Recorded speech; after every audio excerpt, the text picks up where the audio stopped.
Activities in the National Assembly will grind to a halt on Monday when the Parliamentary Staff Association of Nigeria downs tools in protest of the non-payment of 15 months arrears of compeculiar allowance and 6 months outstanding balance of minimum wage. The decision to go on strike was contained in a joint statement by the chairman of the Parliamentary Staff Association, Sunday Sabi, and the vice chairman, National Assembly Service Commission, M.A. Liman, at the end of their Congress in Abuja. The association conveyed its resolution in a letter to the clerk of the National Assembly, copies of which were made available to the President of the Senate, Ahmed Lawan, and the Speaker of the House of Representatives, Femi Gbajabiamila. Joining me now from Plateau State is Honourable Musa Bagos to talk about issues of governance, security, and lawmaking. Welcome to the Hallowed Chambers. From your perspective as a lawmaker and a member of the opposition party in Plateau State, what is your assessment of the government so far? Well, from every politician, you know that more it's been demanded from every politician. And again, from the point of opposition, knowing the fact that what the PDP government had done in the state in the previous times, knowing very well on some of our developmental strides and trying to be able to compare with the ruling party, definitely I would score them below average in terms of infrastructural development, in terms of trying to be able to gauge the mark of what we had done in the past. Yes, they have tried in their own way, through their own capacity, and they have tried to see that peace is being maintained. But then we know that is not obtainable through political peace, which has been my major cardinal point of argument with the present administration. So definitely with the present administration, one will definitely load them below average because you can't see it close anywhere with what we have done in the past. And the people are feeling it itself. We know the hardship in town, the spate of insecurity, the spate of kidnapping, and so on and so forth. The spate of insecurity in Plateau State is alarming. A top monarch has been kidnapped and his abductors want 50 million naira for his release. How do you get over the killings, abductions, and all kinds of crime? Yeah, it's very worrisome. It's very worrisome that a traditional ruler, not just any form of traditional ruler, but a first-class chief will be kidnapped. And if we recall, in time past, that traditional rulers are even people that keep watch within the community. Traditional rulers are people that can tell you who is moving around the community, but unfortunately, the traditional rulers are no longer safe. We know in the Northeast how they have been killed and so on and so forth. And even here within our place, we have had, and he's not the first that was adopted. So we can continue in this manner. That is quite unfortunate that it is happening. And so those are issues that we have been discussing and talking about. That look, the present administration, one of their cardinal rule and objective of campaign was to address the issue of insecurity. And reverse is the case. It's even worse than when we were in government as a PDP. So it's something that the present administration needs to go back to its drawing board to look into issues. But then lives that have been lost through the present administration, it has outnumbered any other administration in this country. And again, the fear of how traditional rulers have been adopted in recent past. We're even looking at the National Assembly, how to amend the Constitution to be able to absorb the traditional rulers as in the Constitution, because the traditional rulers don't have any cardinal rule in the Constitution when we talk about local government autonomy and so on and so forth. Because if the traditional ruler is being recognized, if the traditional ruler has resources to take care of his environment through the local government, we'll be able to have some certain level of security within his domain. But he does not know what is happening. He does not even he's handicapped.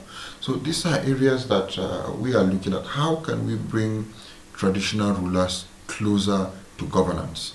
When we bring them closer to governance, they'll be able to proffer advice. They know who is within their community, and when they're in charge of their communities, they'll be able to address the issues of local government, the issue of insecurity within their domain. And mind you, politicians, we have tenures, highest 8 years in office at some point, but the traditional ruler is there for life. So he knows who was born at the age of 1 and until he gets to the age of 30. So he should be able to identify people within his community. And so once they are being identified and brought close to governance, it's going to go a long way. What is your reaction to President Muhammadu Buhari's refusal to sign the Electoral Act Amendment Bill? We have talked about this severally, but it's quite unfortunate. This is an exercise that National Assembly members, we have spent so much time, spent so much resources, look at issues left, right, center, and again trying to look at what has caused him not to have been able to sign the electoral bill. It's quite unfortunate. Quite unfortunate in the sense that the major area that he raised so much concern is the issue of the direct primaries. And it's through the direct primaries that he got nominated as a candidate in 2019.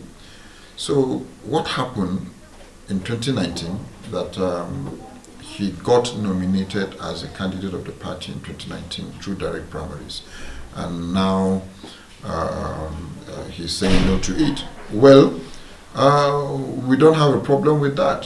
If that is his concern, we are going to look at the same issue, send it back, because what is contained in the Electoral Act is more than the direct primaries. What is contained in the Electoral Act is even more than the direct primaries. So there are a lot of issues that we know that if the amended electoral bill it's signed into law, is going to address a lot of issues in terms of the free and fair elections that we are all looking up to. So the National Assembly, we have all agreed that we are going to look into this and send it back to him in no distant time, because the amended Electoral Act is very, very important. The bill is very important, that we know that once it comes into law, it's going to address a lot of issues. So, and we hope that when we send it back, the president will not reject it again, because we're going to address directly what he has concern on. Many Nigerians had thought this National Assembly would override the president, but it seems you have all backed down. I would say yes to that, because everybody has his own point of view. Does that mean those who tag the 9th National Assembly as rubber stamp may be right after all? Tagging the 9th Assembly as rubber stamp, I think we from the opposition should be excluded from that, because we have talked about and against some of these things, and we are still talking against it. And these are issues that when we say that, look, we want to mobilize signatures to veto him, you can see even from the Senate, they started mobilizing, even us from the reps, the fact that it wasn't made known. We were already talking and discussing among ourselves, even from the opposition side. And if opposition had not spoken, if opposition had not said no, if opposition had not started mobilizing, then that is where you tag all of us rubber stamp. Well, you want to tag the people in the ruling party as Roverstam, but I know that the opposition, we have been talking about this because we know the importance of this electoral bill to the people. Not only the electoral bill, we have talked about a lot of issues. And if you recall, even the process of amending this electoral bill, where there was serious issue on the floor of the House that led to some feasting. But then we should be able to know in one aspect that yes, we know that politics is all about numbers. So if the majority choose to go with the executive, well, we will talk, we will disagree, but if they use their numbers to override us, but we know that we want to lobby, to look at issues that have common interests above political party interests. Because those are issues that we have been telling our colleagues that, look, it's not about party, it's about how Nigeria will be better in the next 5, 10, 20, 50 years. How can we strengthen democracy? How can we have free and fair election that will bring in credible process of bringing in politicians into office? That's what we're interested in. Because how many years? Nobody in the National Assembly can be in the National Assembly in one particular seat for the next 30 years. But who will come after you at what process will be very important. Because putting up a legacy and someone come and destroy the legacy because the person does not have a vision, the person does not have the cardinal understanding that that power is for the people and it belongs to people, not for an individual and his only family. These are issues that why we want to bring in a free and fair electoral bill that will be able to be for everybody, irrespective whether you have a godfather, irrespective whether you have money, irrespective whether you have whatsoever. But the most important thing is that you have people, you have vision, you have an agenda, and you are focused to be able to make Nigeria better, even as it is now. You are one of the vocal members on the floor of the House in terms of bills and motions. How well has your efforts impacted in your constituents? Well, whatsoever I've been able to do on the floor is as a result of the support that I got from my constituents. And not only that, before I got into the National Assembly, we've discussed so much with my constituents. I've had a baseline study on the needs of my constituents, and that's why most of my bills and motions and whatsoever I need to do had direct impact to my constituents in terms of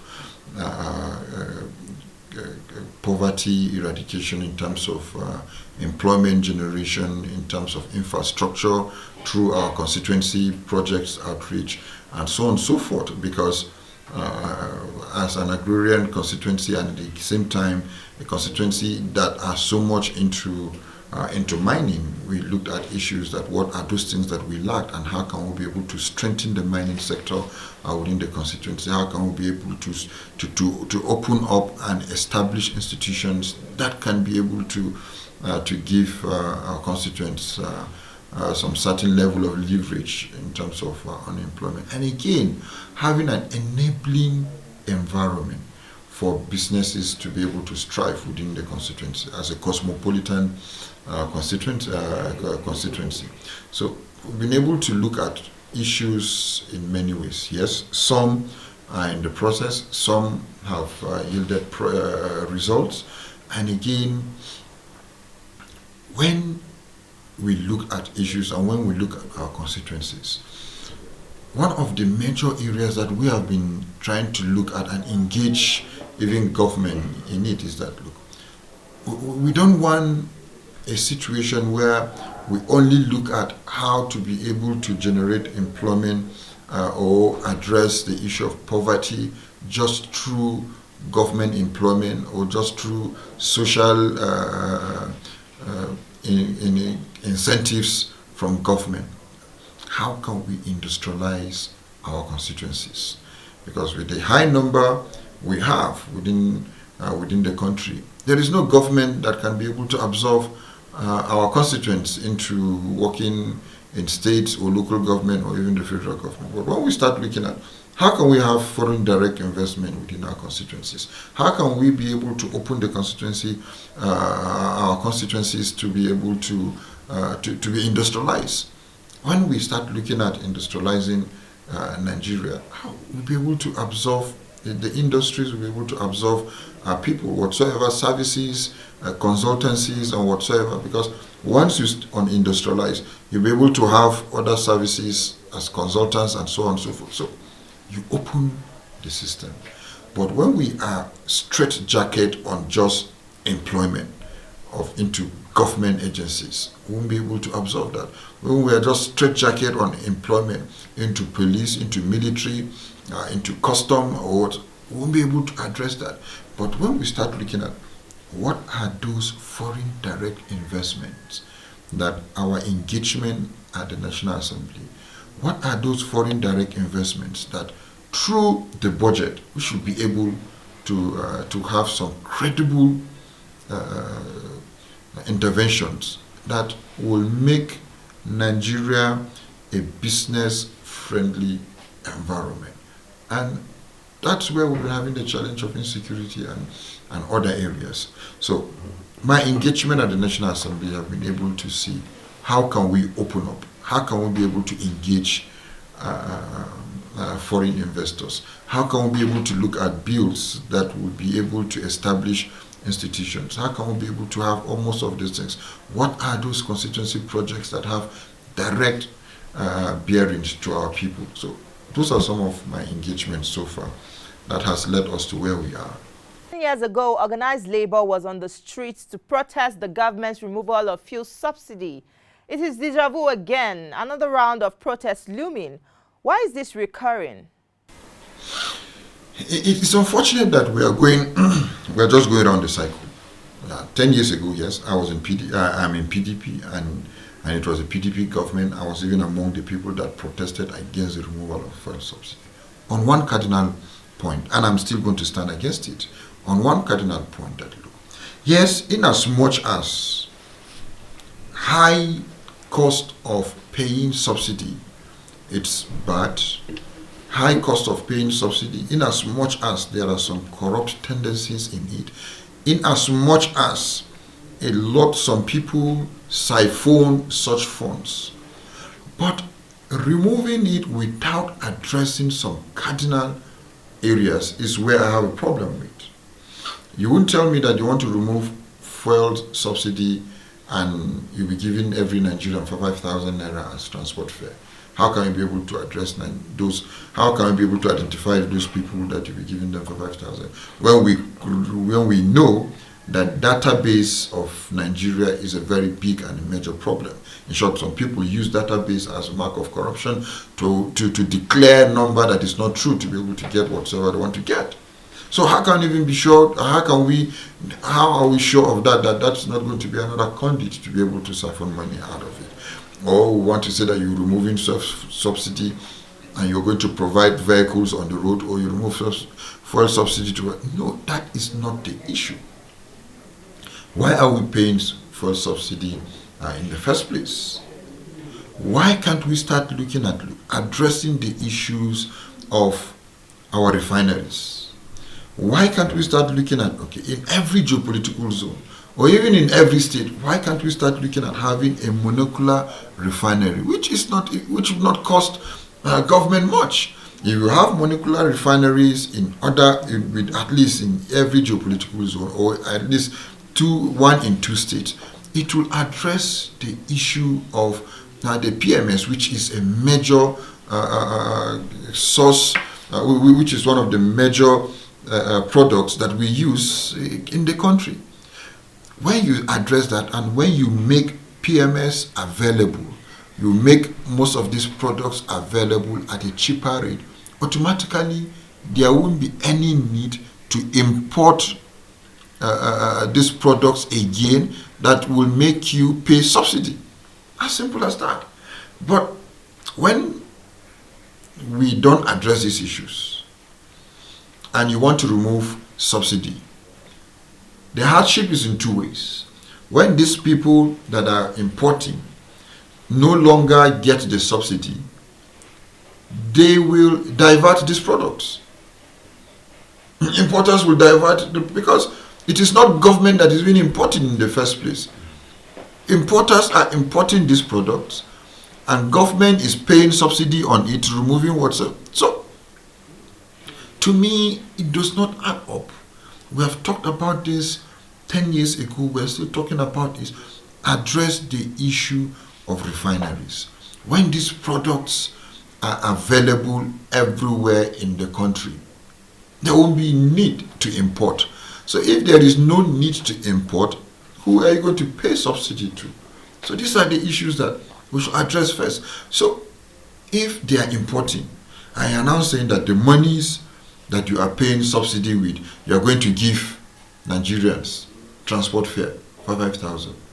It does not add up at all. Address the issue of refineries. When you address the issues of refineries, then the products will be available everywhere. Once those products are available everywhere, no need for paying subsidy.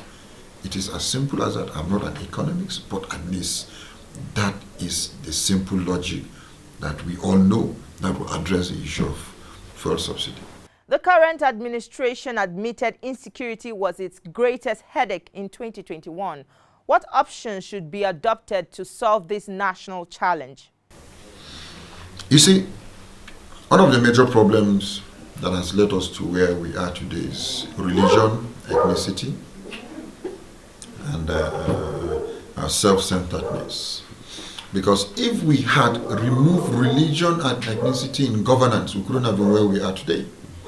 When we were suffering it on the plateau in 2001 and so on and so forth, it was tagged as Headers Farmers Clash. It was tagged as Christians and Muslims. It was given so many names.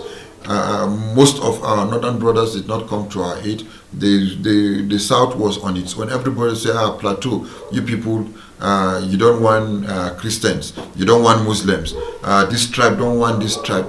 And that metaphors to a lot of areas. When Boko Haram started in the northeast, a lot of northern leaders and northern elders were saying that government is killing their brothers, the Muslims, and so on and so forth. We couldn't address the issue as it was. The issue of insecurity in Nigeria, why it snowballed, it was because of religion, it was because of ethnicity, and now the main dreaded head is out. The insecurity, bandits, and whatsoever name it has, it is no longer going to ask you whether you are a Christian or you're a Muslim. It does not ask you what tribe you are, because they have an agenda to be able to override the country for their own reason that they have. So that's where we are now. Kidnapping has now become a business that people have got into through the bandits. That I don't know how we're going to address that. These are issues that we have neglected. But I know that there is hope. Hope in the sense that if through governance, through political will, be able to look at these issues, remove religion, remove ethnicity, and look at what is the truth, head it up, whether it is your brother, whether it is your sister involved, whosoever that is involved, let the person face justice. That's our offering on the program today. You can watch this episode again on TVC News YouTube channel. Do not forget to subscribe, like, and share. Also follow me on all social media channels to keep up with activities from the National Assembly. I am Tijesu Adeoye. Thank you for watching. See you next time.